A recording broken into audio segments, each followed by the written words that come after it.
Hey adventurer, welcome back to the Weary Wanderer.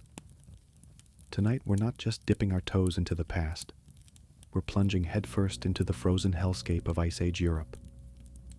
We're here to find out precisely why life for a Neanderthal forager wanderer, endlessly chasing mammoths and flickering embers of fire, was an unrelenting nightmare that really sucked. You've probably seen the romanticized images, haven't you? The noble Neanderthal, clad in artfully draped furs, gazing stoically at a dramatic Ice Age sunset, perhaps with a loyal wolf by his side and a perfectly napped spear in hand. A rugged individual, master of his domain, communing with nature. Forget it. Wipe that picturesque nonsense from your brain right now. Being a real Neanderthal forager wanderer, trudging across the frozen, predator-infested landscapes of prehistoric Europe, was nothing like some prehistoric postcard. It was a bone-chilling, gut-wrenchingly terrifying, soul-crushingly monotonous existence, punctuated by moments of sheer, unadulterated panic. It was an exercise in trying not to become a frozen meat sickle, a cave bear's afternoon snack, or just another forgotten fossil. For almost everyone who lived it, day in and day out, it profoundly, unequivocally, and utterly sucked. Their world wasn't a ruggedly beautiful wilderness. It was a cold, barren, hyper-dangerous refrigerator constantly trying to kill them. So, if you're ready to face the grim, frost-bitten reality, do take a moment to like this video and subscribe to The Weary Wanderer for more tales of historical hardship. And hey, let us know in the comments what you think the absolute worst part of an Ice Age European vacation would be. Misery loves company after all. Now find a warm spot. Maybe wrap yourself in a blanket, a true luxury our Neanderthal wanderer couldn't even dream of, unless he'd recently had a very successful and probably very messy encounter with a giant furry beast. Get comfortable, perhaps pour yourself a hot drink, and prepare to venture out onto the icy, unforgiving tundra with us. We're about to follow the barely discernible trail of a life lived on the absolute frozen edge of endurance. So how does one choose the glamorous career path of a Neanderthal forager wanderer, destined to spend their days freezing, starving, and dodging things with very large teeth across prehistoric Europe? The short answer is, you don't. You weren't so much born as you were unceremoniously dumped into the noble, frost-bitten, and perpetually perilous lineage of people who walk a lot, because if they stop, they die. No trust fund, no cushy cave-side property awaited you. Just the family's well-worn animal skins, a legacy of knowing which berries wouldn't kill you too quickly, and the ever-present scent of wood smoke, damp fur, and fear practically woven into your swaddling cloth, if you were lucky enough to have one. Your career options were slim. Learn to chase dinner, or become dinner.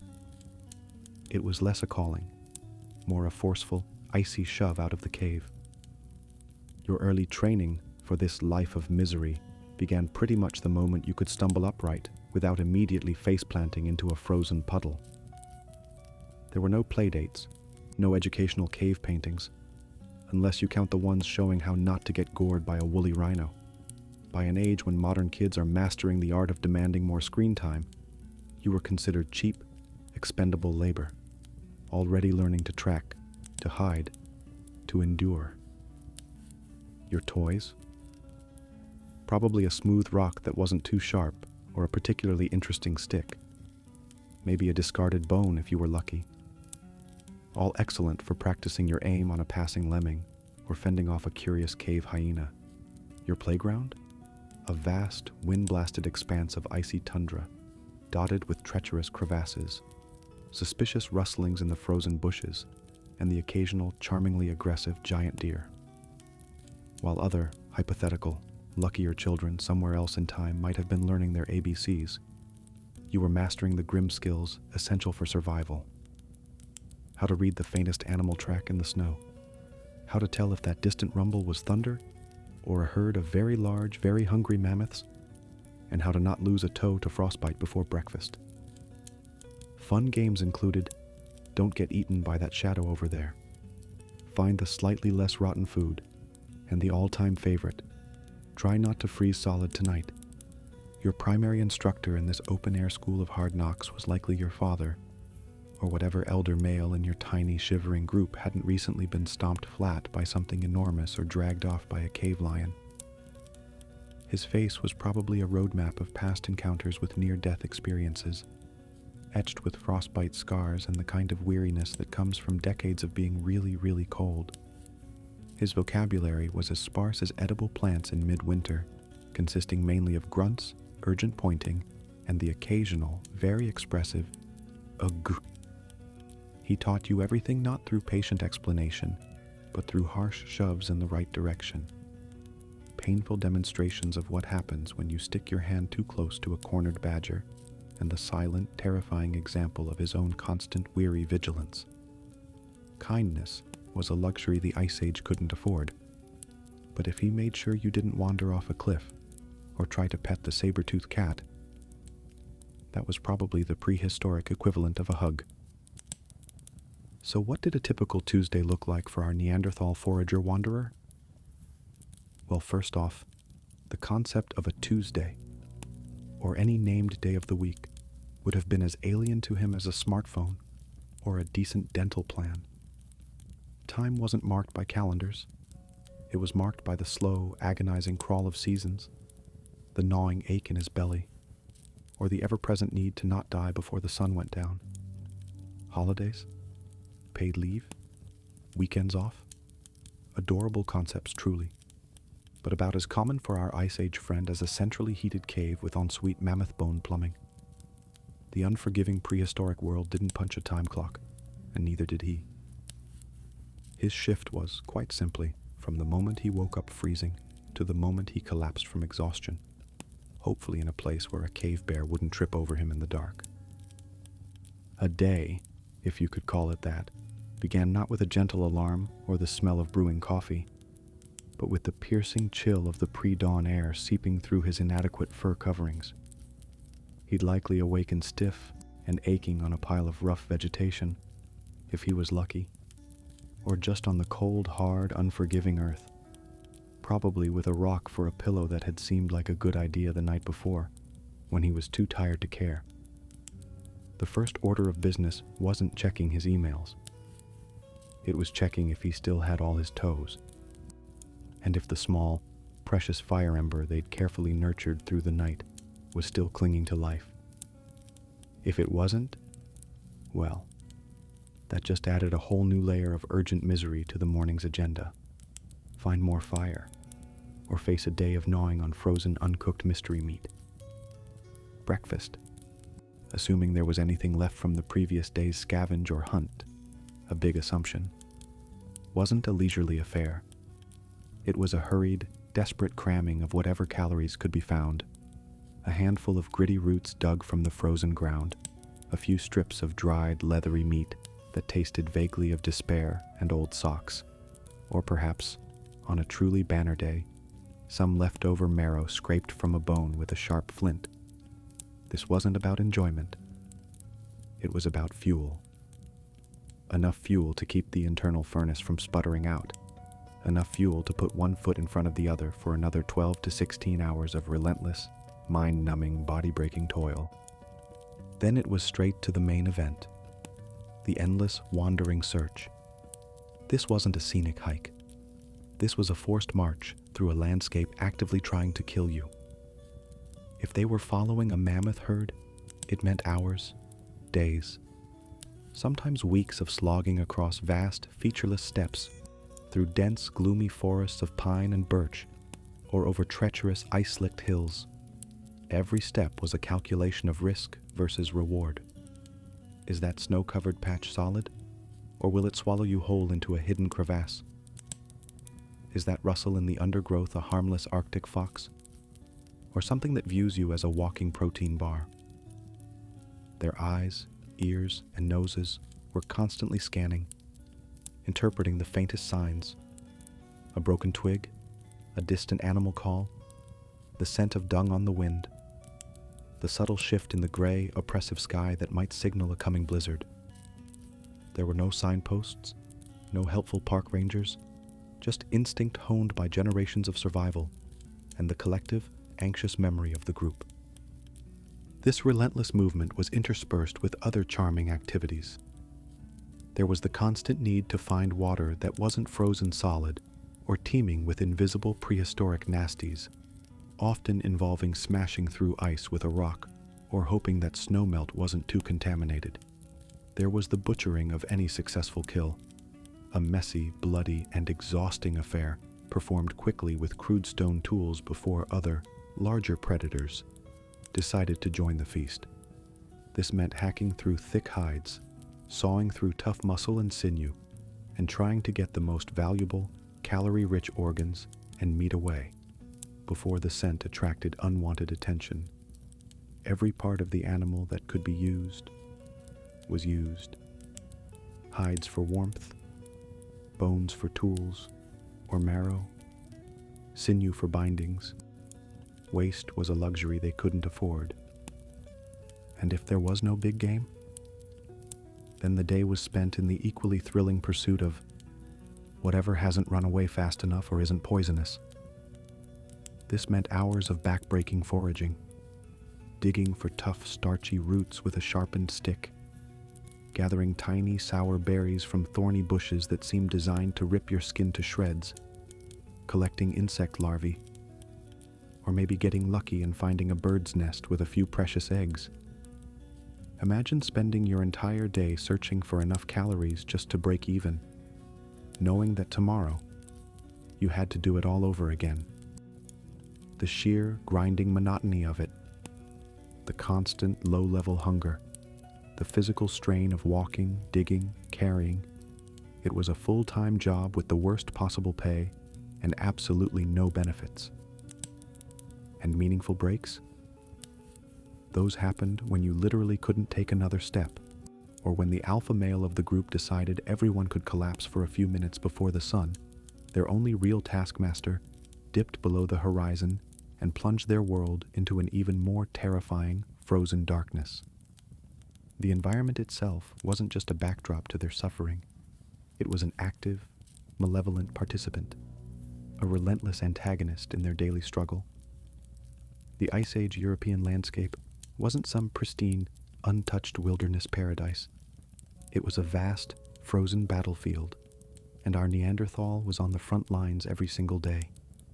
The dominant environmental feature, the great continental ice sheets that loomed to the north and periodically ground their way south, wasn't a majestic natural wonder. It was a constant, silent threat, a creeping icy tyrant that dictated migration routes, weather patterns, and the very availability of life. Its breath was the bone-chilling wind that scoured the plains, a wind that carried not just snow and ice pellets, that stung any exposed skin like 1,000 tiny needles, but also the scent of distant predators and the taste of utter desolation.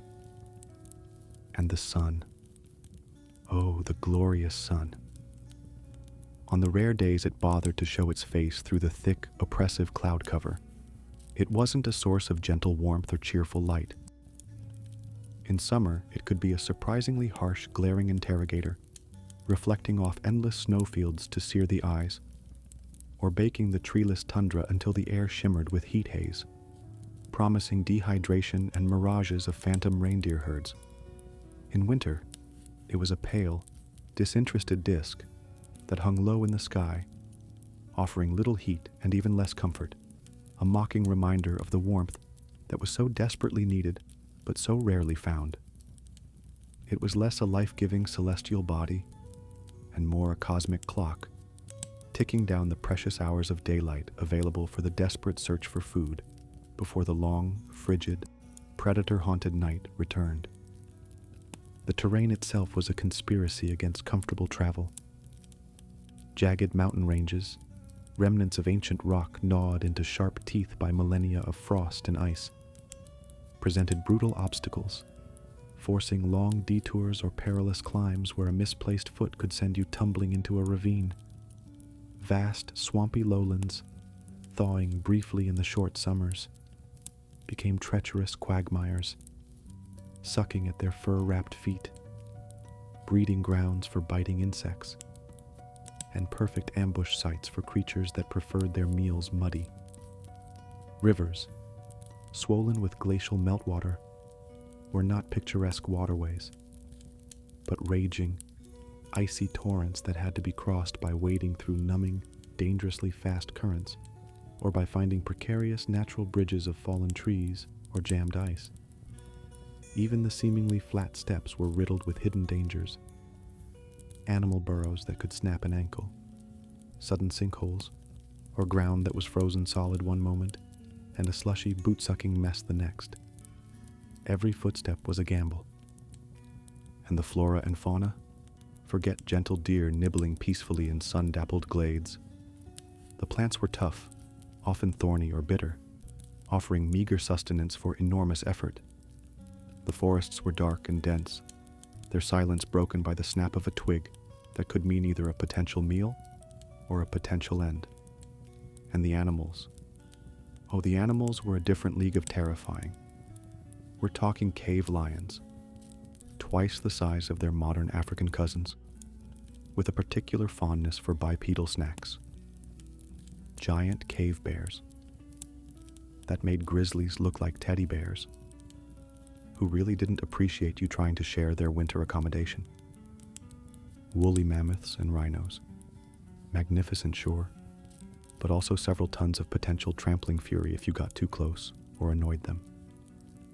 Packs of dire wolves, relentless and cunning. And let's not forget the charmingly named scimitar-toothed cats, because saber teeth just weren't intimidating enough. These weren't just background creatures.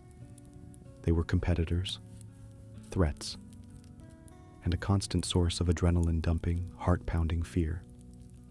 The environment wasn't just indifferent. It was actively hostile, a cold, hard, sharp-toothed monster with a mean streak a mile wide. Now let's talk about the sensory experience, because overload doesn't quite do it justice, especially when most of those sensations were varying degrees of awful. Forget the soothing sounds of nature. This was a symphony of suffering, a prehistoric cacophony designed to fray the nerves and curdle the blood. The dominant sound was often the wind, a howling, shrieking, moaning entity that whipped through the desolate landscapes, carrying with it the chill of the ice fields and the scent of loneliness. It was a sound that promised blizzards, that obscured other, more dangerous sounds, a constant, wearying pressure on the eardrums.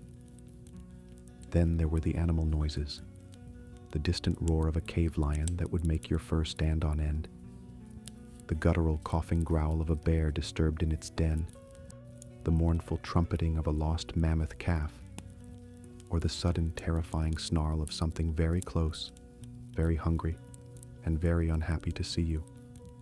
Even the quieter sounds were unsettling.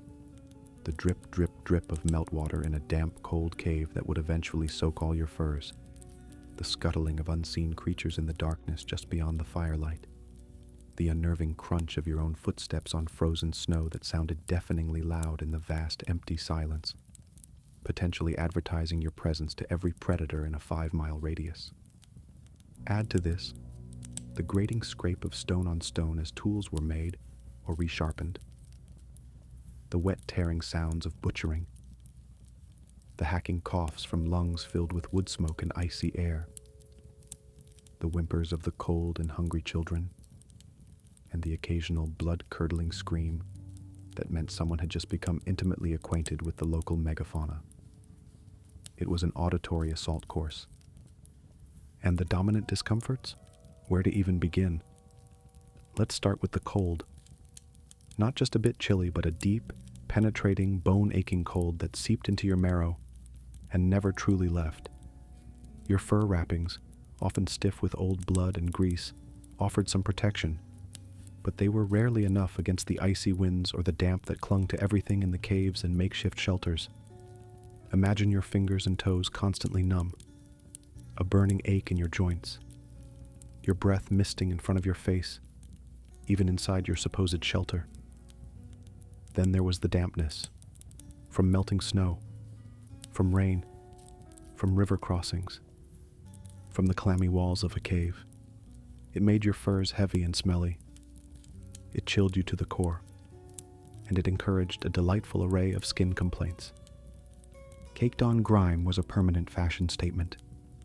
Without regular access to warm water or soap, concepts that were millennia away, our Neanderthal was perpetually coated in a mixture of dirt, sweat, animal fat, blood, soot, and whatever else he'd crawled through that day.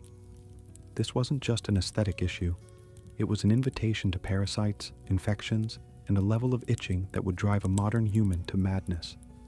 Insect stings and bites were a constant summer joy. Mosquitoes breeding in stagnant pools, biting flies, ticks, lice. Imagine trying to sleep while being eaten alive by a cloud of prehistoric buzzing things, your only defense being a layer of rancid animal grease and frantic slapping. Sunburn, especially during summer treks across snowfields, could be surprisingly brutal, leaving exposed skin red, blistered, and painful. And then there were the everyday aches and pains from constant physical exertion. The burning muscles, the screaming back, the raw, blistered feet, the rope burns from hauling heavy loads or wrestling with less than cooperative animal hides. It was a relentless barrage of physical misery, a constant reminder that your body was slowly but surely breaking down under the strain. Finally, let's not forget the olfactory landscape, the rich and varied tapestry of smells that assaulted our Neanderthal's nostrils daily. Think eau de misery, with base notes of unwashed bodies, a pungent aroma of stale sweat, ingrained dirt, and old fear. Add to that the delightful fragrance of animal waste, both from the creatures they hunted and the ones that hunted them, a smell that could be a vital warning or a sign of a nearby, decomposing meal. The metallic tang of fresh blood and raw meat was a frequent companion, mixed with the gut-wrenching stench of viscera during butchering. Rotting matter was everywhere, decomposing carcasses, fermenting plant matter, the general miasma of a temporary camp that lacked any form of sanitation. Specific trade-related stenches would have included the acrid smell of burning animal fat in crude lamps, the sharp mineral scent of flint knapping, the smoky resinous aroma of burning green wood when dry fuel was scarce, and the charmingly pungent smell of curing hides, often using brains or urine in the process. Don't ask. Every breath was an adventure, usually an unpleasant one. This wasn't just a tough life. It was a daily, hourly, minute-by-minute assault on every single one of the senses. All right, so our Neanderthal wanderer is out there, battling the elements, dodging oversized carnivores, and generally having a 5-star miserable time. What's he got in his toolkit to help him navigate this prehistoric nightmare? Well, forget about sophisticated GPS, carbon fiber gear, or even a reliably sharp Swiss Army knife. His arsenal was less a state-of-the-art and more state-of-the-artfully going to let you down when you least expect it. These weren't just tools. They were often co-conspirators in his suffering, each with its own problematic personality and a knack for failing at precisely the wrong moment. Let's start with his primary weapon and all-purpose gadget, the stone-tipped spear. Now, crafting one of these wasn't a quick pop-down to the hardware store affair. It involved days, maybe weeks, of painstaking work. First, finding the right kind of stone. Flint, chert, something that would hold an edge without shattering into a million useless pieces the first time it hit something harder than a rotten log. This often meant long treks to known quarries, which were probably also popular spots for other charming local fauna like, say, a family of very territorial cave bears. Then came the knapping, the art of whacking one rock with another rock in just the right way to produce a sharp point and usable flakes. Imagine trying to do this with frozen, numb fingers, the wind whipping ice crystals into your eyes, knowing that one wrong hit could ruin hours of work, or worse, send a razor-sharp shard flying into your own face. Each spear point was a miniature sculpture of desperation, often bearing the marks of its creator's chapped and bleeding knuckles. And once you had your perfect spear point, you had to attach it to a wooden shaft, a shaft you'd also had to find, straighten. Good luck with that in a world of gnarled, frozen timber. and perhaps painstakingly scrape smooth with another piece of sharp stone. Binding it probably involved using animal sinew, which had a delightful tendency to shrink and crack in the dry cold, or stretch and loosen in the damp, meaning your spearhead might decide to part company with its shaft mid-thrust, leaving you holding a pointy stick while staring down a very annoyed woolly rhino. The spear itself, your primary means of hunting and defense, was a temperamental beast. Too heavy, and it was unwieldy.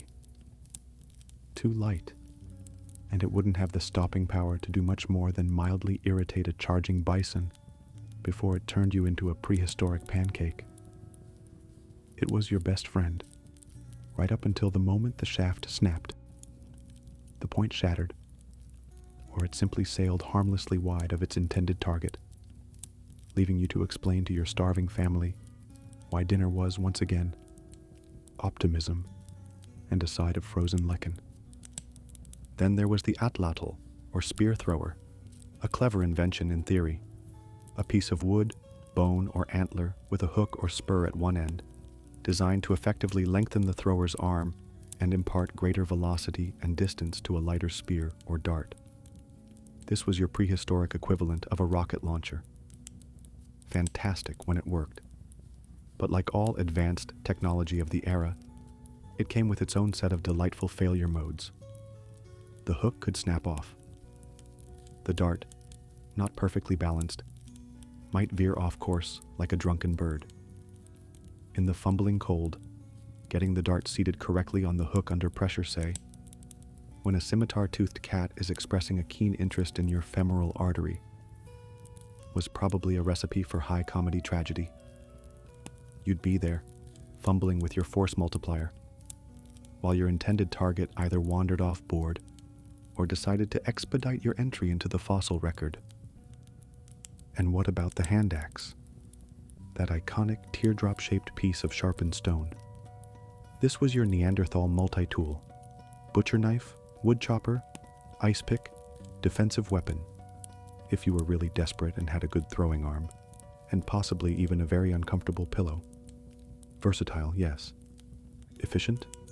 Not so much. Try chopping down a reasonably sized tree with a rock. Go on, I'll wait. It was exhausting, knuckle-jarring work. Butchering a mammoth with one? An anatomical marathon that would take hours, leaving you covered in blood, grease, and a profound sense of having wrestled a hairy mountain and barely won. And like all stone tools, they had a charming habit of dulling quickly or chipping at the most inconvenient moments. Imagine being elbow-deep in a bison carcass, racing against the fading light and the approach of scavengers, only for your trusty hand axe to decide it's had enough and turn into a blunt, vaguely axe-shaped rock. The air would turn blue with Neanderthal curses if they'd had a particularly colorful vocabulary for "this bloody rock is useless." Fire-making tools were, quite literally, life. No Zippo lighters here. We're talking about the friction method, a hand drill, a stick spun rapidly between the palms, or a bow drill, if they were that advanced, on a fireboard, or striking pyrite against flint to create sparks. Both required specific materials, dry tinder, a precious, hoarded commodity in a damp world, and a lot of patience and effort. Try spinning a stick fast enough to create an ember when your hands are numb with cold, and your stomach is rumbling like an impending earthquake. The tinder, dried moss, fungus, grass, powdered wood, had to be kept religiously dry.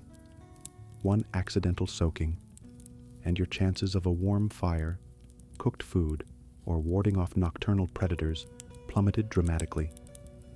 Many groups probably carried a smoldering ember with them, carefully sheltered in a horn or a clay-lined basket. A tiny, precious spark of life that demanded constant attention. If that ember died, the consequences could be catastrophic, turning a merely miserable night into a potentially fatal one. Each spark coaxed into flame was a tiny victory against the overwhelming cold and dark, a victory that was never, ever taken for granted. As for your state-of-the-art personal protective equipment, it consisted primarily of animal hides: reindeer, bison, wolf, bear, whatever you could hunt or scavenge, and then laboriously scrape, prepare, and stitch together using bone needles and sinew thread. These weren't tailored designer furs. They were heavy, stiff, often smelly, and offered about as much sophisticated protection from a blizzard as a strongly worded suggestion scrawled on a cave wall. In the dry cold, they might be passably warm, though incredibly cumbersome. But get them wet, from falling in a river, sweating profusely during a hunt, or just the constant damp of a cave, and they became a freezing, clammy death shroud, clinging to your skin, sucking away precious body heat, and taking an eternity to dry out by a smoky, inadequate fire. The stitching would break, holes would appear, and the wind, that ever-present tormentor, would find every single tiny gap and exploit it with icy glee.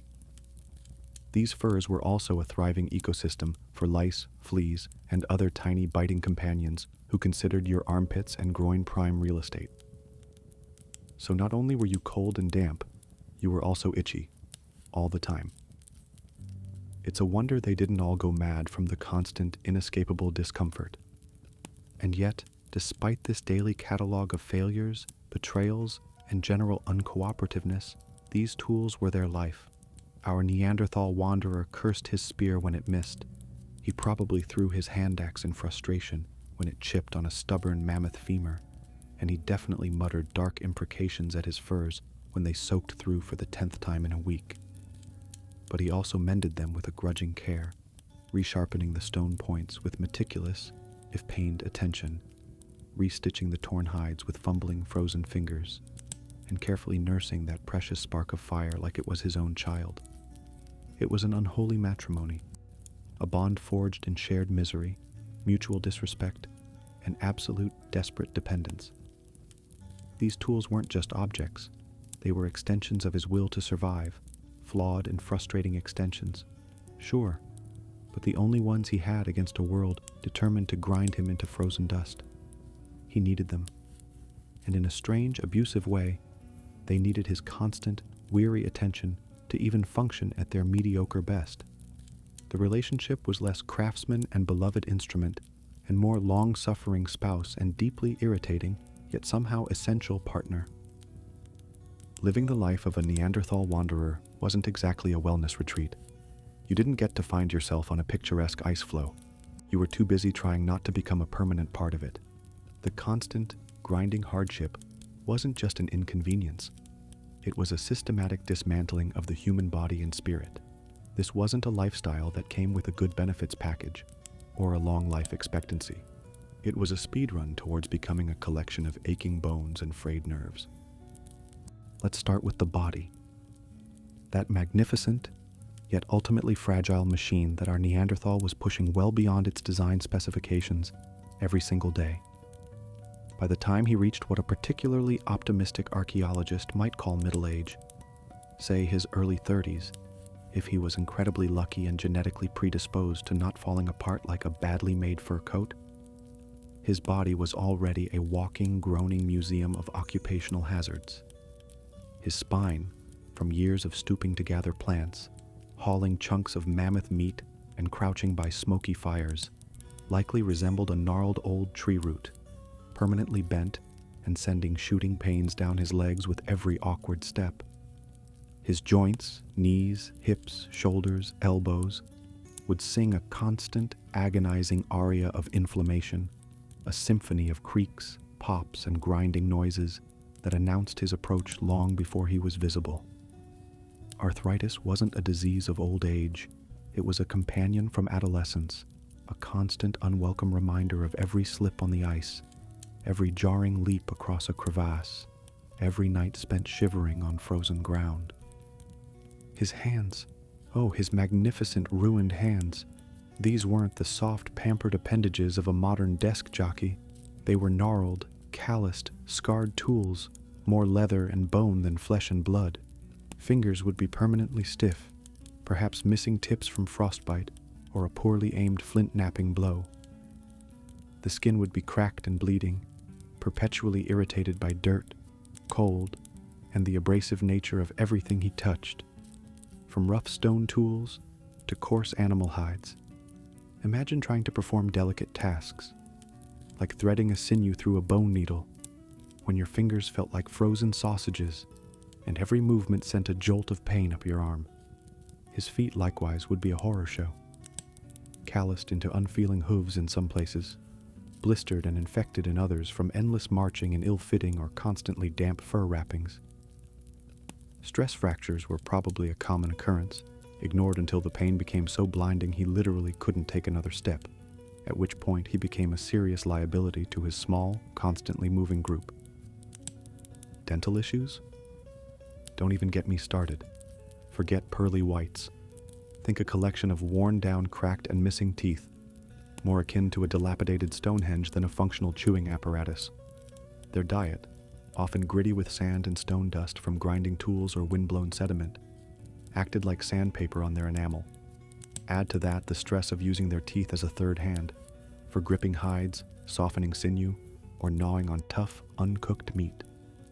And you have a recipe for abscesses, rampant infections, and chronic, debilitating toothache. Imagine facing a charging cave bear with a throbbing molar that feels like a red-hot poker is being jammed into your jaw. It certainly adds a certain piquancy to the fight-or-flight response. Skin conditions would be rampant. Constant exposure to wind, sun, and biting cold would leave any exposed skin, like the face, chapped, raw, and prematurely aged into a leathery mask. The aforementioned grime and lack of hygiene invited a whole host of delightful infections, from festering cuts and scrapes that refused to heal, to itchy, oozing rashes that would make you want to scratch your skin off with a sharpened flint. Eye problems were also a given. Staring into the glare of sun on snow could lead to snow blindness, a temporary but excruciating condition. The constant exposure to smoky fires in poorly ventilated caves or rock shelters would irritate the eyes, leading to chronic inflammation, infections, and eventually, a gradual dimming of vision. Good luck spotting that subtle movement in the distance that means food or imminent death, when your eyes are constantly watering and blurring. Hernias, from lifting and hauling heavy loads without any concept of proper lifting techniques, were probably as common as a gloomy Ice Age Monday. A painful bulge in the groin that made every step an agony, and for which the only treatment was, try not to scream too loud, you'll scare the reindeer. And overall, premature aging was the norm. A 30-year-old Neanderthal probably looked, and certainly felt, like a 50 or 60-year-old by modern standards, their body a roadmap of past injuries, constant stresses, and the relentless grinding wear and tear of simply existing. But it wasn't just the spectacular injuries or the slow decay of the musculoskeletal system that made life such a joy.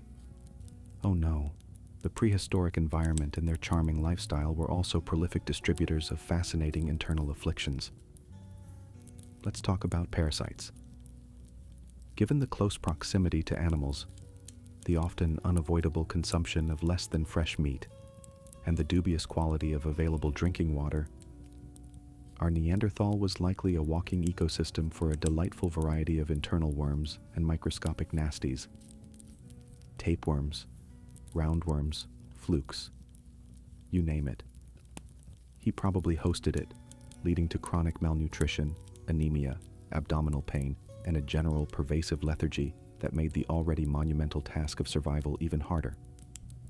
Dysentery and other delightful stomach bugs, picked up from contaminated water or food, would have been frequent and unwelcome visitors, leading to dehydration, weakness, and the kind of explosive gastrointestinal distress that really doesn't pair well with trying to outrun a pack of dire wolves. Fevers and infections were a constant threat. A simple cut, a puncture wound from a thorn, or even a bad splinter could easily become infected in their unhygienic world.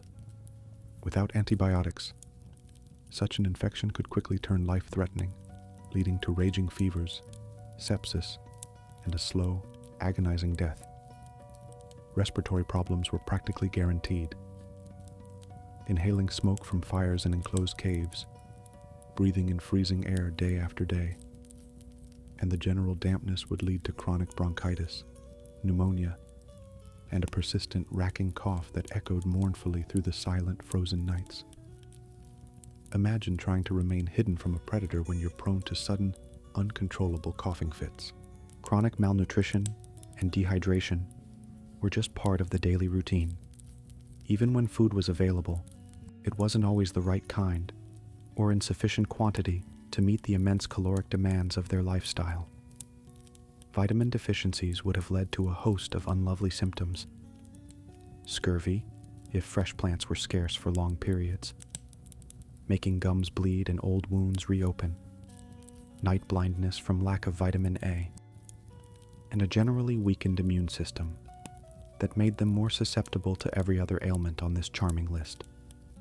Dehydration, in a frozen landscape where water was often locked up as ice, or in arid summer conditions, would lead to headaches, dizziness, confusion, and eventually, organ failure. And all of this culminated in a level of profound, bone-deep exhaustion that no amount of sleep, even if they could get any decent sleep, could truly dent. It was a weariness that settled into their marrow, a constant, leaden weight that made every movement an effort, every thought a struggle. And while his body was engaged in this constant losing battle against injury, disease, and decay, his mind was fighting its own silent, desperate war. The psychological toll of living in such a brutal, unforgiving world must have been immense. Let's start with fear. Not just the occasional adrenaline spike, but a constant, low-grade hum of anxiety that vibrated beneath the surface of every waking moment. Fear of predators, fear of starvation, fear of the cold, fear of injury, fear of the dark, fear of losing a member of his small, precious group. This wasn't an abstract fear. It was a visceral, immediate thing, reinforced daily by close calls, by the screams of the less fortunate, by the gnawing emptiness in his own stomach. This ever-present fear would lead to hypervigilance, an inability to ever truly relax, a constant scanning of the environment that, while essential for survival, was also incredibly draining. Then there was the sheer, soul-crushing monotony. Days, weeks, months, years spent doing the same things: walk, hunt, gather, shiver, hide, repeat. The landscape, while dangerous, was often a vast, unchanging vista of snow, ice, or drab tundra. The tasks were repetitive, the conversation, such as it was, likely limited to the immediate necessities of survival.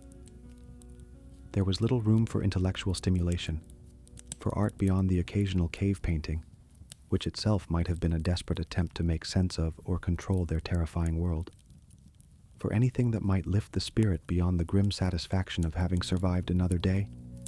This monotony could lead to a kind of dull, depressive apathy, a weary resignation that this was all life was, and all it ever would be. The lack of agency, the feeling of being a tiny, insignificant speck at the mercy of immense, indifferent forces, would also take its toll. Weather, animal migrations, the success or failure of a hunt, so much was outside of his control. He was a reactive creature, constantly responding to threats and opportunities, with little power to shape his own destiny beyond the immediate choices of which way to walk or which rock to throw. This could breed a sense of helplessness, a bleak fatalism that might, paradoxically, be a coping mechanism, but also one that eroded the will to strive beyond basic survival. Isolation, even within a small group, could be a factor. While these groups were tight-knit, born of necessity, the sheer emotional and physical hardship might make deep, nuanced emotional connection difficult. Grief, from the frequent loss of companions or children to accident, predation, or disease, would have been a common experience, but one that likely had to be processed quickly or suppressed in the face of relentless survival pressures. There was little time or energy for prolonged mourning when the next meal or the next threat was always just around the corner. His inner world likely became a fortress of stoic resignation, punctuated by flashes of impotent anger at a failed hunt, or a sudden storm, or perhaps a bleak, weary cynicism. Any glimmer of joy, a full belly, a moment of warmth by a roaring fire, the successful birth of a child, would have been incredibly precious, fleeting sparks against a vast backdrop of darkness, cherished all the more for their rarity. Coping mechanisms were probably limited to grim determination, the comfort of shared routine and ritual, and perhaps a rudimentary spirituality, a way of trying to understand or appease the terrifying unseen forces that govern their lives. But mostly, it was just raw, unadulterated endurance, a stubborn refusal to lie down and die, even when every fiber of his being screamed for an end to the suffering. You might think that wandering a vast, sparsely populated Ice Age continent would mean a blessed relief from irritating colleagues or demanding bosses, but you'd be wrong. Our Neanderthal forager-wanderer wasn't a solitary Ronin of the tundra. He was part of a small, tightly knit, and probably intensely annoying family group. Think of it as a permanent, inescapable camping trip with your most difficult relatives, only with more mammoths and a distinct lack of toilet paper. There were no HR departments, no suggestion boxes, just the raw, unfiltered joy of human interaction in a world where a bad mood could get you clubbed, or at least left behind for the wolves. Let's consider the management. In a Neanderthal group, this usually meant the dominant male, or perhaps a council of more experienced hunters and elders if they were feeling particularly democratic that week, which was unlikely. This wasn't your supportive line manager keen on fostering your personal development. This was probably a large, hairy individual whose main qualifications for leadership were being slightly better at hitting things with a pointy stick, possessing a more intimidating grunt, and having successfully avoided being eaten for a bit longer than everyone else. Let's call him Ugg. Ugg's management style was likely less collaborative synergy and more, do what I say, or I'll use your femur as a toothpick. His decisions, where to hunt, when to move camp, who got the choicest, least maggoty bit of meat, were final, and often made with all the foresight of a particularly dim-witted lemming heading for a cliff. If Ugg decided the group was going to pursue a herd of notoriously ill-tempered woolly rhinos into a narrow, dead-end canyon because he had a hunch, then that's what you did, even if your own, slightly more developed hunch was screaming, "This is a phenomenally stupid idea." His moods, often as foul and unpredictable as the Ice Age weather, could make life even more unbearable. A bad day for Ugg. Maybe he missed a shot, or his favorite rock was too lumpy to sit on. Meant a bad day for everyone, filled with more snarling, more cuffing, and an even greater chance of being assigned the truly delightful task of trying to scare a cave lion away from last night's kill. Then there were the assorted minions, not in a hierarchical sense of underlings, but more in the people who are just naturally gifted at making your life harder through sheer incompetence or irritating habits. Perhaps there was that one enthusiastic but catastrophically clumsy younger member of the group, let's name him Blorf, who always managed to trip and scare off the approaching reindeer at the last possible second, or who couldn't tell the difference between an edible root and something that would give the entire group a 3-day hallucinogenic trip culminating in severe intestinal distress. Blorf meant well, probably, but his well-meaning efforts often translated directly into more hunger and more danger for everyone else. Or what about the group elder, Nana Oog, who had seen it all, done it all, and wouldn't let you forget it, offering a constant stream of unsolicited advice, most of which was either completely outdated or actively unhelpful. In my day, we didn't need fancy spear throwers. We just stared the mammoths into submission. She'd wheeze from her spot closest to the fire, while you were trying to repair your one essential piece of advanced hunting technology with frozen fingers. Her pronouncements, often delivered with the serene confidence of someone who hadn't had to actually chase anything larger than a slow-moving beetle for 20 years, could be infuriatingly detached from the brutal reality of your daily grind. And did anyone ever say, "Well done, Og, for not getting us all trampled by that herd of giant elk today, and for actually managing to bring back something that isn't just a frozen stick? Unlikely. Gratitude was a foreign currency in the prehistoric economy of suffering. Competence was expected. It was the bare minimum for survival. If you successfully contributed to a hunt, found a patch of edible berries, or managed to keep the fire going through a blizzard, your reward was, well, not dying immediately. You got to continue your miserable existence for another day. Hooray. Failure, on the other hand, was met with glares, grunts of disapproval. Or, if the failure was catastrophic enough, potentially being ostracized or left behind, which, in Ice Age Europe, was a death sentence, just a slightly slower and lonelier one. You weren't seen as a skilled forager or a brave hunter. You were a renewable, or at least temporarily useful resource. If you couldn't pull your weight, you were just another mouth to feed, another burden on the group's already stretched resources. There was no prehistoric equivalent of a supportive workplace culture, just the cold, hard calculus of survival. Every interaction was underpinned by this brutal pragmatism. Are you an asset, or are you a liability? Now, your companions in this frostbitten purgatory, your fellow sufferers, were a mixed bag of misery and occasional grudging support. This tiny band of humans, often numbering no more than a couple of dozen individuals, was your entire social world.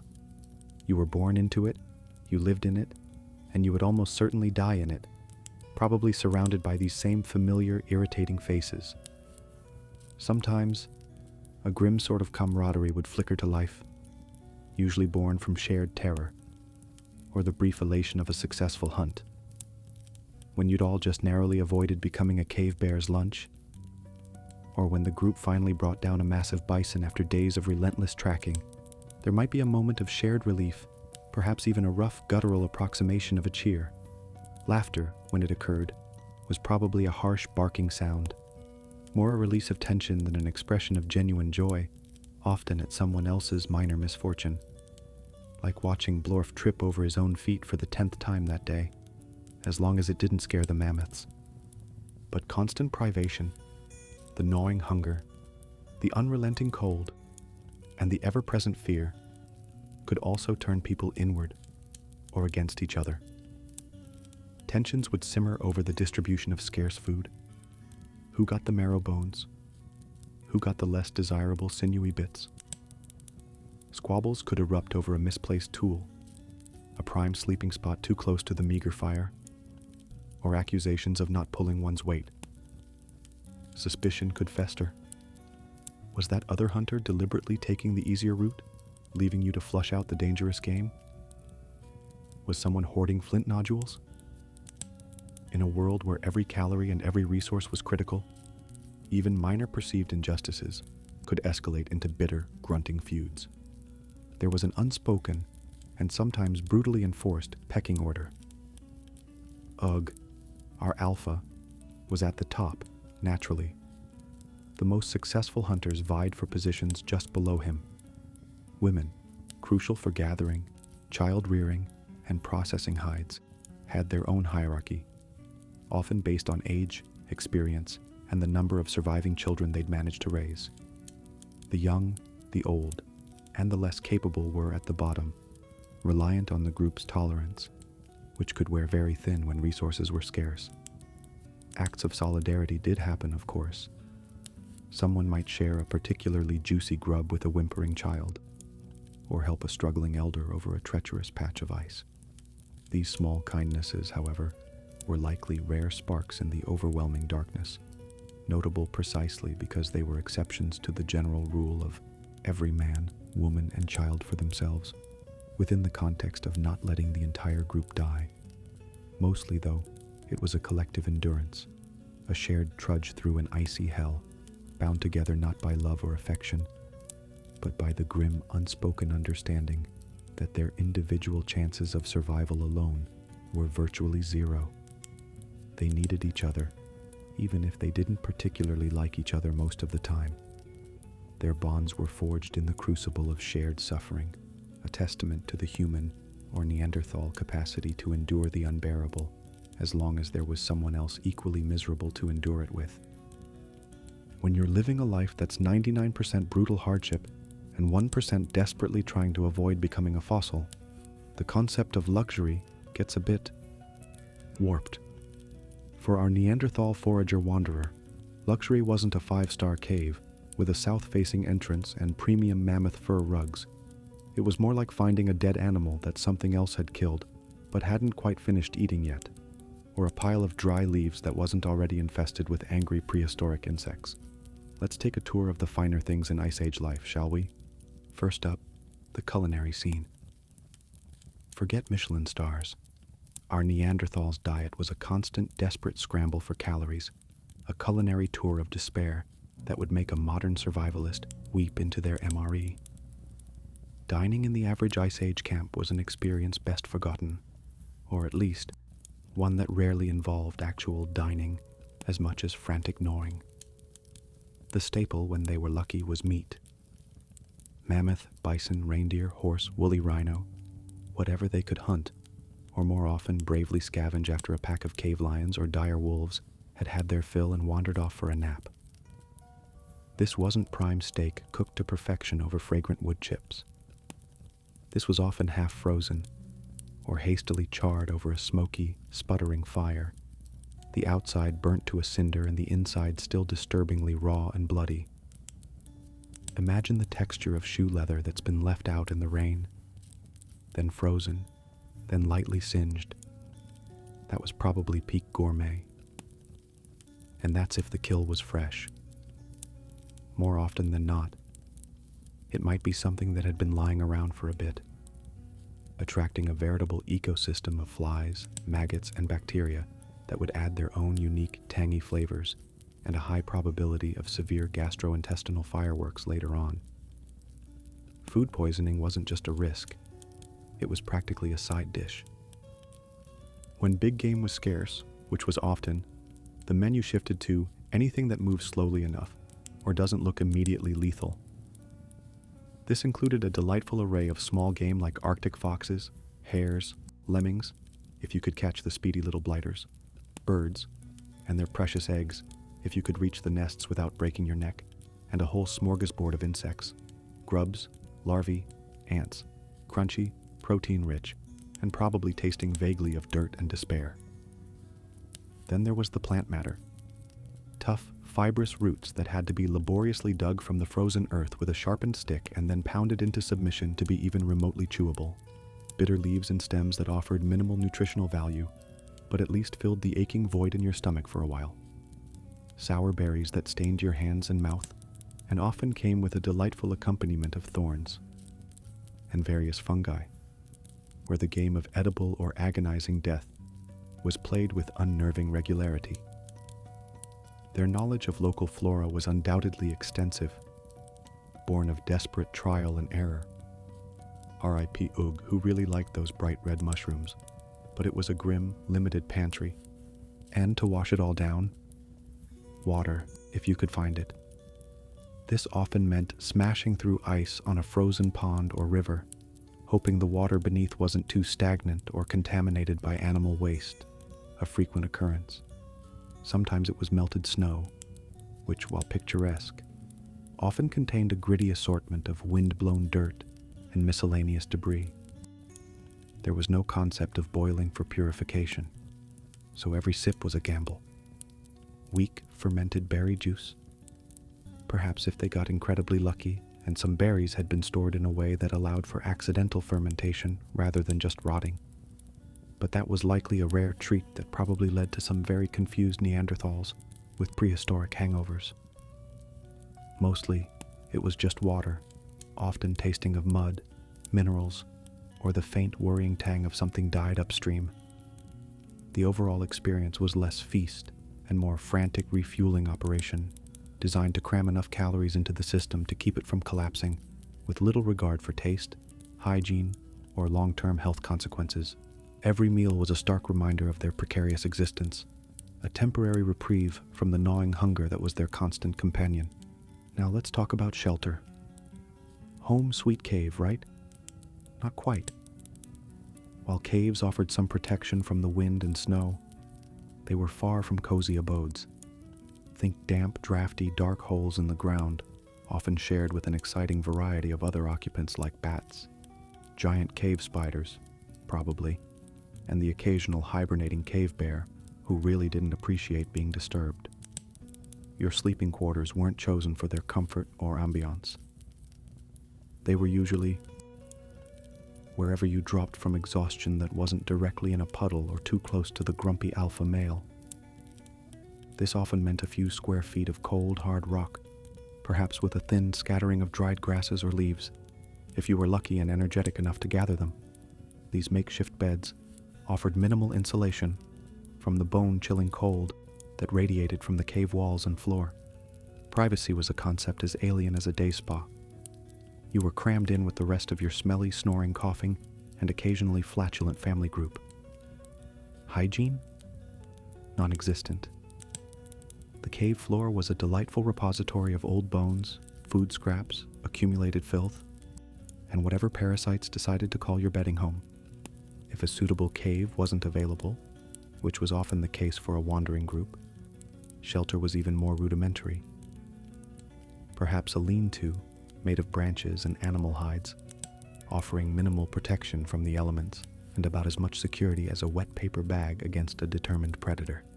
Or, in truly desperate times, just huddling together in the lee of a large rock or in a shallow depression in the ground, exposed to the wind, the snow, and whatever nocturnal horrors decided to pay a visit. Imagine trying to sleep with the wind howling like a banshee, ice pellets stinging your face, and the knowledge that a pack of wolves might be sniffing around the perimeter of your miserable camp.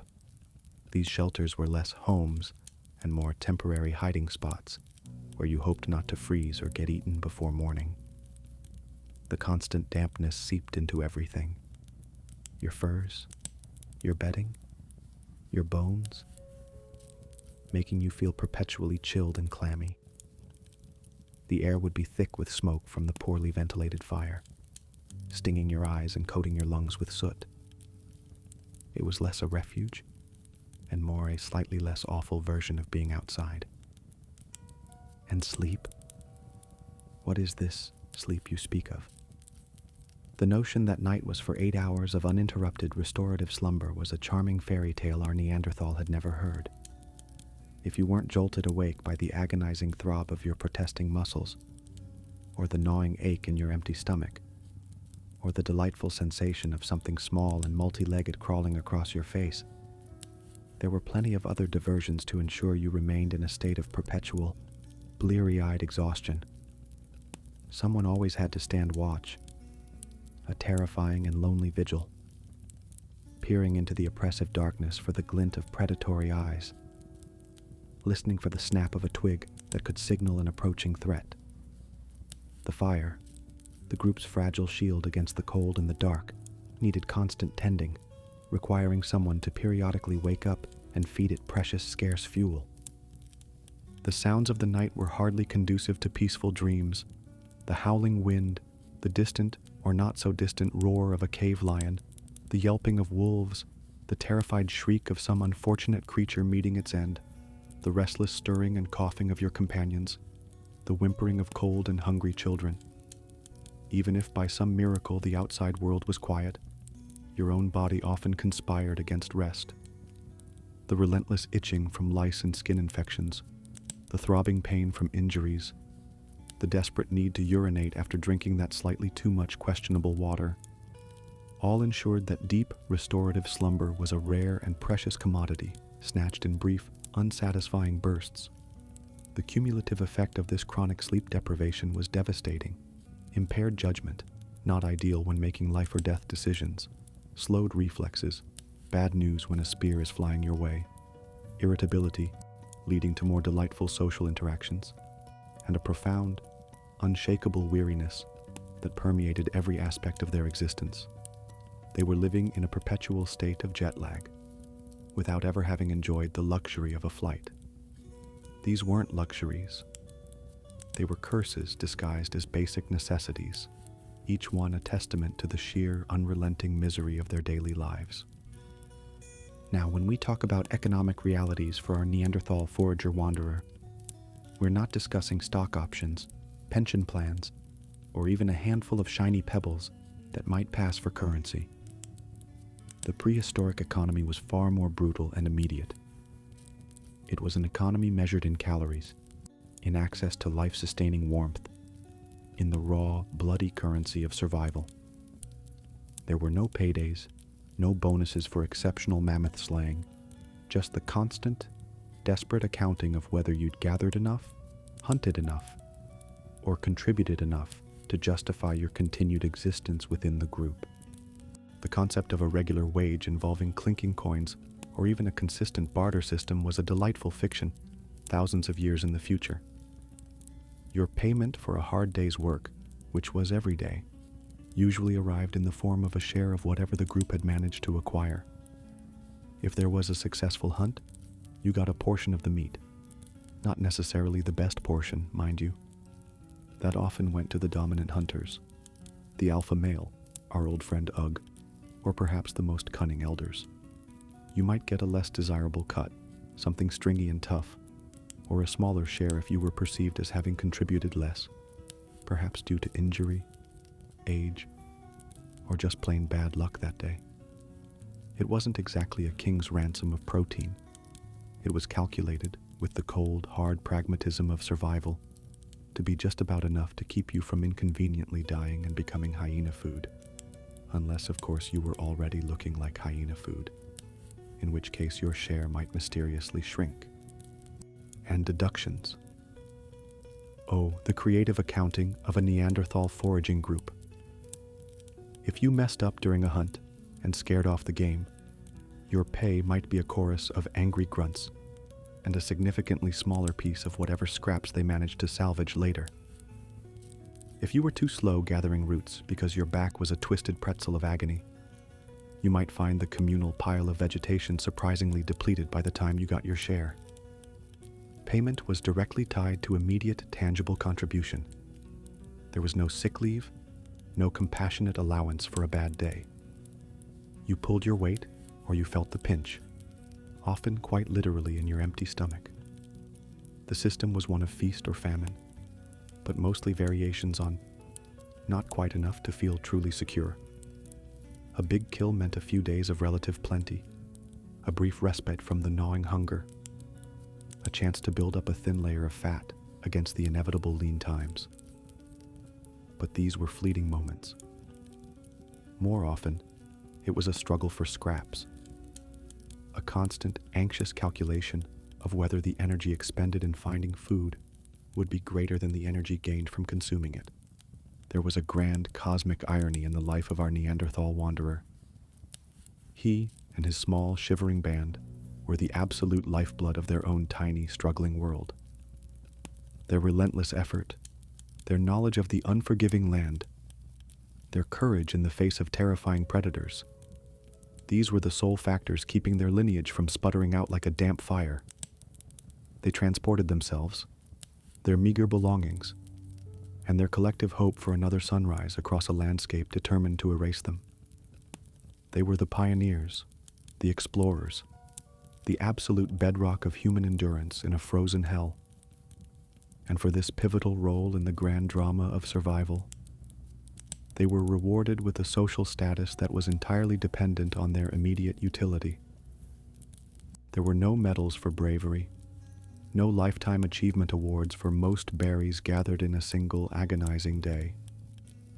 You moved mountains of misery daily, yet your own pockets, if you'd had any, would have contained nothing but the dust of expediency and the lint of shattered hopes for a slightly less terrible tomorrow. The value of your service was measured in the most brutal terms. Did you help the group survive today? If yes, you get to try again tomorrow. If no, well, the tundra is vast and the scavengers are always hungry. Your already precarious existence and the economic stability of your little group was further buffeted by the whims of forces far greater and more indifferent than even the grumpiest alpha male.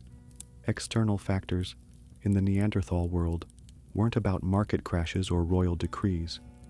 They were about the very earth and sky turning against you. A particularly long and brutal winter, for instance, wasn't just an inconvenience. it was a potential death sentence. It meant fewer animals moving, edible plants buried under impenetrable layers of ice and snow, and a much higher expenditure of precious calories just to stay warm. The rations, meaning whatever meager pickings could be found, would dwindle alarmingly.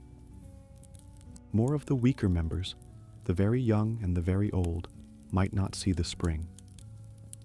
Their pay for enduring such a winter was simply managing to shiver their way through to slightly less cold conditions. A sudden shift in animal migration patterns.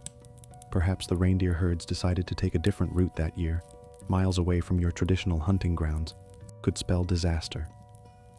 Days and weeks of fruitless tracking would deplete the group's energy reserves, fray their nerves, and lead to desperate, risky hunting strategies. This wasn't a recession. It was a direct threat to their caloric bottom line, with immediate and potentially fatal consequences. Natural disasters, while perhaps not on the grand scale of volcanic eruptions every week, still played their part. A rockfall could destroy a vital shelter or block a key passage. A flash flood, even in a generally frozen landscape, could sweep away precious tools or a recently acquired food cache. A lightning strike could start a wildfire, terrifying and scattering game, or worse, consuming your meager camp. These weren't just setbacks. They were catastrophic economic shocks from which recovery was slow, painful, and never guaranteed. The gods of the Ice Age, if our Neanderthal conceived of them, weren't benevolent providers. They were capricious, often cruel, puppet masters, and their plans usually involved making an already impossibly hard life even harder. There was no safety net, no prehistoric insurance policy, just the raw, unfiltered impact of a hostile world on their fragile, hand-to-mouth existence. If there's one thing that truly defined the existence of our Neanderthal forager-wanderer, it was the sheer unending nature of it all.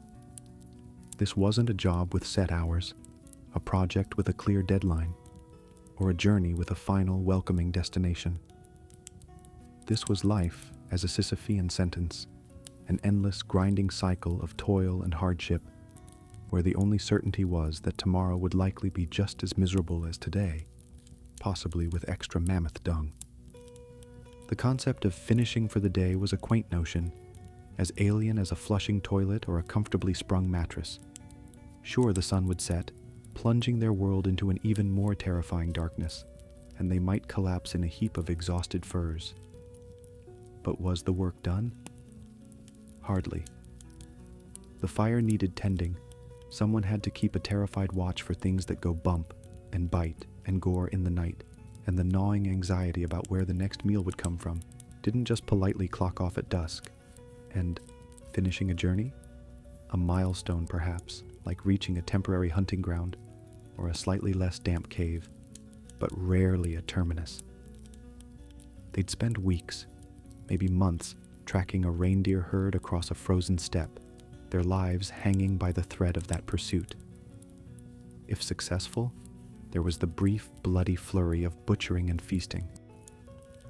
And then they'd start looking for the next herd or the next patch of edible roots, because the last one was now either eaten, decomposed, or had wisely run very far away.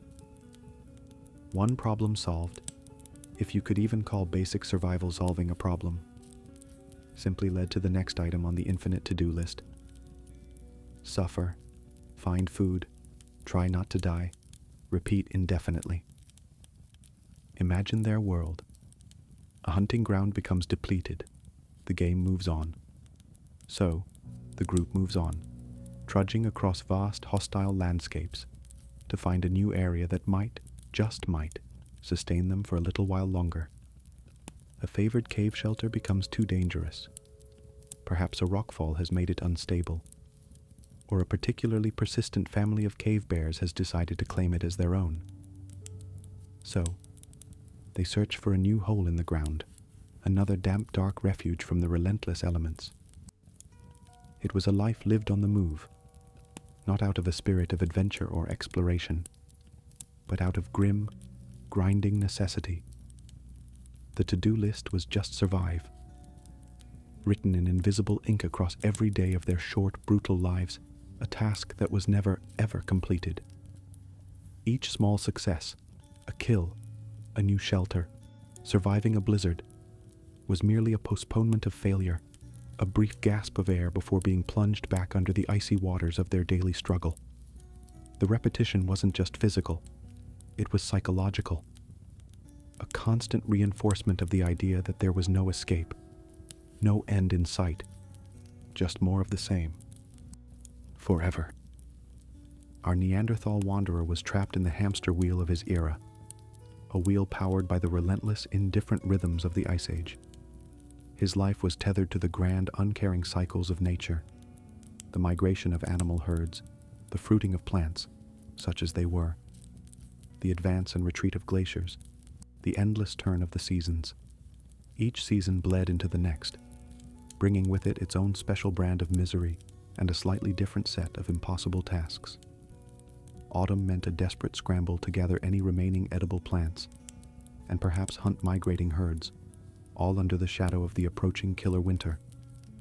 Winter was a white hell of freezing temperatures, scarce food, and huddling in smoky, frigid shelters, punctuated by terrifying storms and the constant threat of starvation.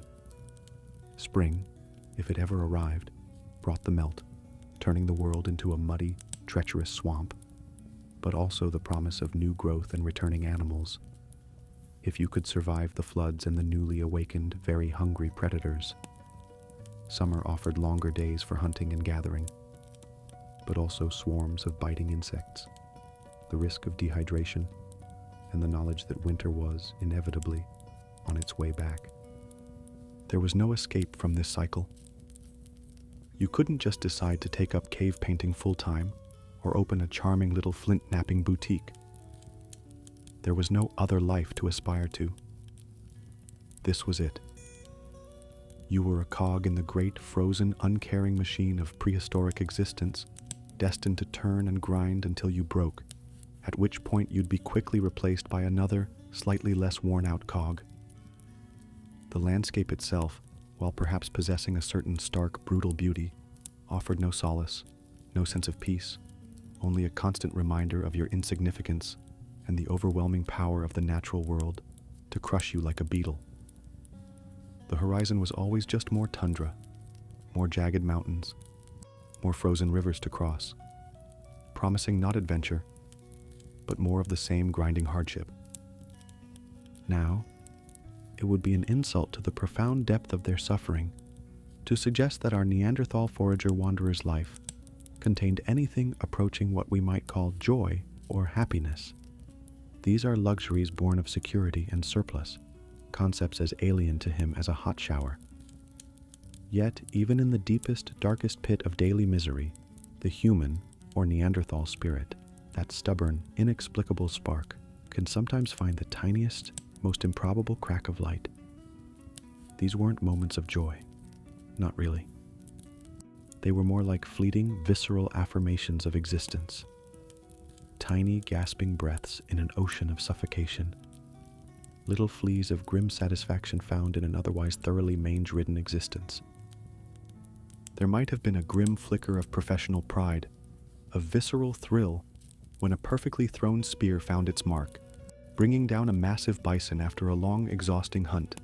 Not joy at the kill, perhaps, but a surge of adrenaline and the savage satisfaction of knowing that, for today at least, the group would eat.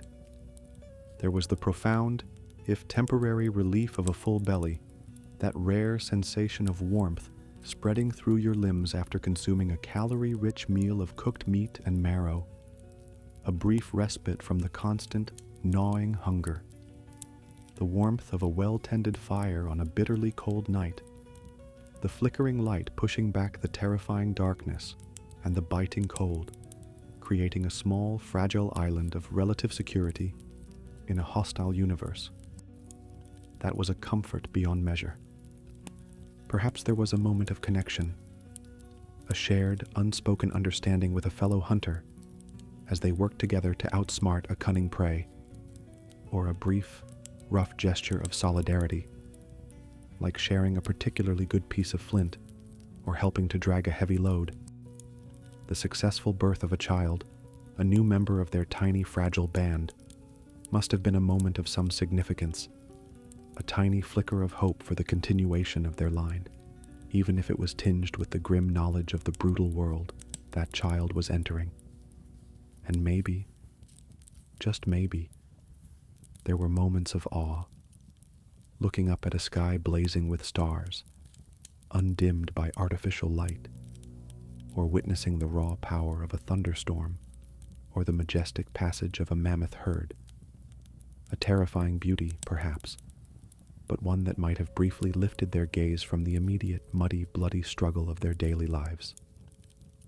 These weren't moments that erased the suffering, not by a long shot, but they were tiny anchors, fleeting reminders that even in an existence defined by hardship, there were still flickers of something else. Instinct, connection, the stubborn refusal to be extinguished.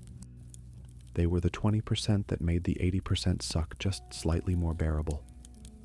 The grit in the oyster that didn't produce a pearl, but perhaps just made the oyster itself a tiny bit more resilient. No one, not even a creature as tough and resilient as our Neanderthal wanderer, could endure this kind of punishment forever. The Ice Age was a brutal accountant, and it always came to collect its dues in the form of worn-out joints, failing eyesight, and a body that simply refused to obey anymore. As the years of relentless toil etched themselves deeper into his bones and sinews, he'd inevitably face the grim reality of his own decline, and the equally grim necessity of seeing the next generation step into his frozen, aching footprints. You didn't exactly choose this life of perpetual wandering and near starvation, and chances are, neither would your son, or your daughter for that matter, as your own strength began its slow, inexorable wane, as you found yourself lagging a little further behind on the hunt, or taking a little longer to recover from a fall on the ice, you'd look at your offspring, those small, fur-clad figures who had somehow survived the gauntlet of a Neanderthal childhood, and a complex, bitter brew of emotions would churn in your gut, probably giving you indigestion on top of everything else. There was grim necessity, of course. The group needed strong, capable bodies to hunt, to gather, to defend. If you were fading, someone else had to step up. That was the cold, hard logic of survival. But alongside that, there might have been a wave of profound, if unspoken guilt, a heavy stone in the pit of your stomach, knowing you were essentially shackling them to the same leaking, frost-bitten barge of a life you'd endured. You were passing on not a proud legacy of land and titles, but a legacy of aching backs, empty bellies, and the constant gnawing fear of what lurked in the darkness. The teaching process wasn't some gentle apprenticeship with encouraging words and supportive mentorship. It was learning by doing, by observing, by nearly dying, and by being harshly corrected. You'd bark at your boy, probably named Ugg Jr. out of a stunning lack of imagination or perhaps a desire to curry favor with the current grumpy alpha, just as your father had barked at you. You'd shove him towards a task, point with a grunt, and expect him to figure it out fast. Watch that end of the spear, you little idiot, before the bison decides to wear your intestines as a scarf. Might have been the prehistoric equivalent of a supportive coaching session. You'd show him how to track, how to read the subtle signs in the snow, how to approach a kill downwind, how to nap flint without slicing off his own fingers. All skills learned through your own painful experience. And he'd look back with those wide, youthful eyes, a mixture of fear, perhaps a flicker of childish awe at your own battered prowess, and the dawning, dreadful understanding that this was his glorious inheritance. This life of freezing, starving, and dodging death by 1,000 different horrible means? Congratulations, son. You've just won the misery lottery, and the grand prize is an aching back and a 50-50 chance of not seeing your 30s. The girls, too, learned their brutal trade from their mothers and other kinswomen. They learned which plants would kill you slowly and painfully, and which would only give you a bad case of the runs. They learned how to scrape hides until their hands were raw, how to butcher meat with sharp stones, how to tend the precious fire, how to carry heavy loads, including the next generation of sufferers, and how to do it all while keeping an eye out for predators and trying not to freeze. There was no opting out. No, I think I'd rather focus on my cave art career. Your gender assigned your misery, and you got on with it, because the alternative was a very quick, and probably very unpleasant, exit from the gene pool. And as you passed on these grim lessons, you'd see your own body failing, the inevitable grinding halt approaching with all the subtlety of a charging mammoth. The Ice Age, like a cruel moneylender, always collects its debts, with compound interest. That chronic cough you'd had for years, the one that started after that winter you spent in the particularly smoky cave, it now rattled your chest like a bag of loose rocks, each spasm sending daggers of pain through your ribs. The arthritis in your hands, once a dull ache, now made gripping a spear or a stone tool an exercise in pure, white-hot agony. Your eyesight, once sharp enough to spot a hair twitching in the distant grass, was now clouded and dim, making you more of a liability than an asset on the hunt. The younger men, their movements still fluid, their strength still in its prime, would start to outpace you. Their glances a mixture of pity, impatience, and perhaps a dawning awareness of their own future decline. The alpha male, Ugg, or perhaps Ugg the Second by now, whose own position depended on his strength and ability to provide, would start to look at you differently. Not with malice necessarily, but with a cold, calculating assessment. You were becoming a worn-out tool, a cog in the survival machine that was starting to slip, to falter. There was no pension plan in the Pleistocene, no sheltered workshop for aging hunter-gatherers. When you could no longer pull your weight, when you couldn't keep up with the relentless pace of the group, when you consumed more calories than you could help acquire, your status shifted from aging warrior to expendable burden. What happened then? There were no nursing homes, no geriatric care specialists. If the group was experiencing a rare period of relative plenty, and if you were a particularly respected elder with still valuable knowledge, they might support you for a while.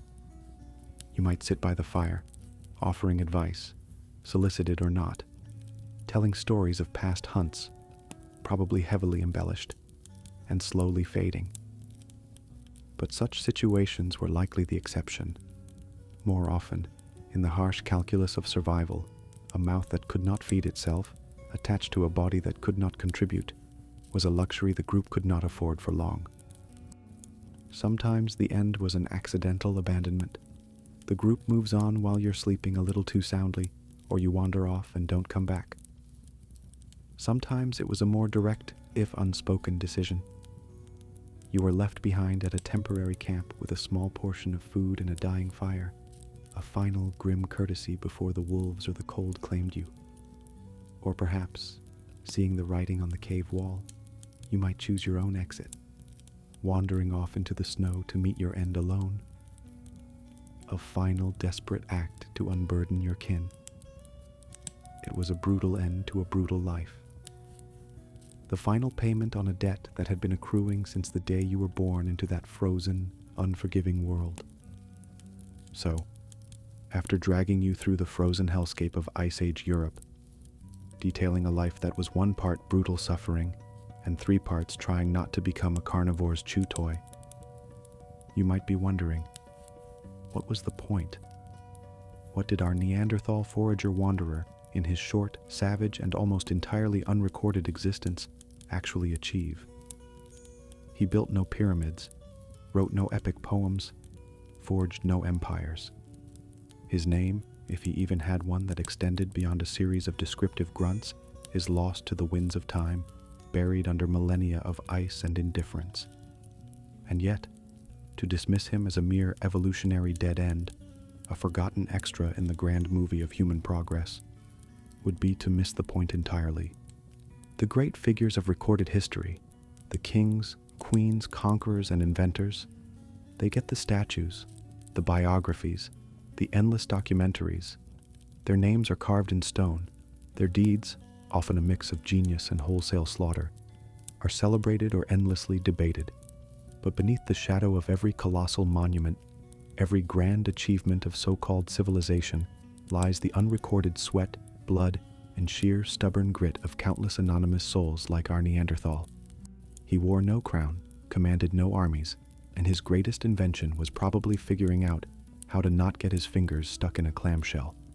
Yet, without his relentless, monotonous toil, without his unwavering determination to drag himself and his tiny, shivering group through another soul-crushing day, the very possibility of those later, grander civilizations might never have arisen. He and his kind were the unseen ants, laboring tirelessly for tens of thousands of years, not to build a mountain, but to simply ensure there were any future mountain builders at all. They were the deep, frozen roots of a family tree that would eventually, improbably, include us. No statues were raised in his honor. His likeness wasn't lovingly painted on cave walls for posterity. He was too busy trying to find something to eat or avoid becoming a cave painting subject himself, probably depicted being chased by a very large, angry bison. His name, his individual struggles, his fleeting moments of terror or grim satisfaction have long since dissolved into the dust and mud of prehistoric Europe. Yet his legacy, and that of his people, is everywhere, hidden in plain sight. It's in the very fact that humanity survived such a brutal, unforgiving epoch. It's in the resilience hard-coded into our DNA, the adaptability that allowed our ancestors to spread across the globe. For those of us carrying a small percentage of Neanderthal genes, it's a literal, tangible inheritance, a faint echo of their endurance, their immunities, perhaps even their stubbornness, passed down through countless generations. He didn't just witness a terrifying chapter of Earth's history. He physically endured it, he adapted to it, and he carried the flickering torch of human consciousness through one of its darkest, coldest nights. He was the anonymous current, the almost invisible motive force that allowed the fragile spark of humanity to persist, and eventually, against all odds, to flourish in a world that seemed designed to extinguish it. So, the next time you marvel at the sheer tenacity of the human spirit, or perhaps just complain about a power outage or a delayed pizza delivery, spare a thought for the forgotten Neanderthal forager wanderer. He sought no glory and received absolutely none, unless you count being occasionally dug up by perplexed archaeologists. His daily existence was a litany of suffering that would make most modern reality TV contestants spontaneously combust from sheer inadequacy. Yet, in his unceasing labor, in his stubborn, often brutal, endurance against unimaginable odds, he was more than just a victim, more than a primitive brute. He was a fundamental part of the great, unseen engine that powered human survival through some of its most challenging millennia. He wasn't just a drop in the frozen ocean of prehistory. He was its very will to live, to adapt, to continue. His individual name is forgotten, his face lost to time, his language nothing but silent air. But his collective contribution, the sheer, bloody-minded refusal of his kind to just lie down and become a fossil before their time, is an eternal, if unacknowledged, testament to the toughness that lies at the very core of the human story.